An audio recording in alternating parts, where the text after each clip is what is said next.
Magandang gabi, pambungad sa ating newscast. Buhay na buhay ang diwa ng EDSA para sa mga progresibong grupo na nagsimula ng magsagawa ng kaliwat kanang pagkilos. Ang kanilang mga panawagan sa gobyerno sa balitang A to Z ni Kim Salinas. Ang mga rehiyon na to, ang pinakamahihirap. Kaliwat kanang kilos protesta na ang isinagawa ng iba't ibang progresibong grupo bilang bahagi ng pagunita ng EDSA People Power Anniversary ngayong Pebrero. Tinawag nila itong Black Friday protest, pagpapakita ng marubdob na pagkontra sa charter change na niluluto ngayon ng mga mambabatas sa Kongreso at Senado. Ito po dapat ang inuuna, yung sahod ng mga manggagawa, yung usapin ng kabuhayan, hindi tsa-tsa.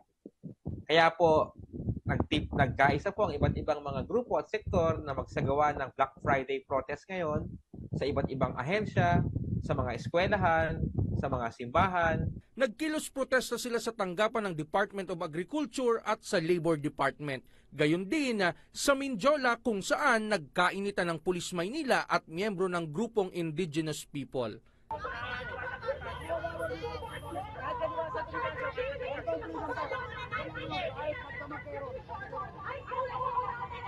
Nais ko lamang pong kausapin ang mga kapulisan ngayon!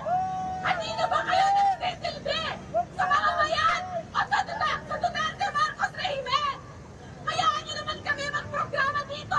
Patawid pa lang ng Mindiola, hindi na sila pinatuloy ng kapulisan dahil hindi umano ito Freedom Park para pagdausan ng kanilang programa. Nirespeto naman natin yung karapatan nila pero dapat tumabi sila dahil nagkukos ng traffic, kawa yung mga tao nagmamadali at nakakaharang sila sa kalsada. Pwede man silang tumabi at ipagpatuloy nila kanilang activity.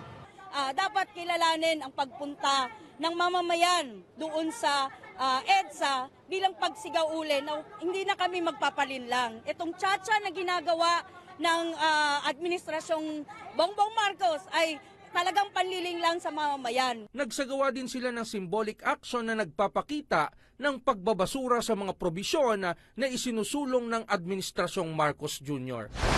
Samantala, sa bantayog naman ng mga bayani, nagkaisa ang samahan ng mga kababaihan para isigaw na ayaw nila sa charter change. Taon-taon tumitindig tayo para tiyakin ang gunita ng mamamayan ay hindi mawala ang ating makasaysayang paglaban. Sa taong ito, hindi ginawang holiday ang February 25 at isang Marcos na naman ang sa Malacanang. Ngayong araw po, inilaunch yung ating network. Nagsama-sama yung iba't ibang grupo, nagpahayag nung kanilang pagtutol sa tsa-tsa at ano yung reforms na pinapanawagan. Sa dulong bahagi ng kanilang programa, nagmarcha ang mga kababaihan patungo sa statwa ng Inang Bayan. Ang grupong bayan naman iginiit tuloy ang kanilang programa sa EDSA Shrine sa darating na linggo. Yan ay kahit na hanggang sa ngayon ang kanilang inihaing permit sa LGU ng Quezon City ay hindi pa naaaprubahan. Tuloy po ang ating protesta at pagtitipon sa February 25, may permit man o wala. Ang malinaw po, ito po ay coordinated sa iba't ibang ahensya. Alam po nila ang ating programa. Sana po, igalang yung karapatan ng mamamayan na magpahayag. Una nang sinabi ng QCPD na mayroon ng nabigyan ng permit to rally sa linggo at mahigit 8,000 katao ang inaasahan nilang dadalo sa concert rally sa People Power Monument.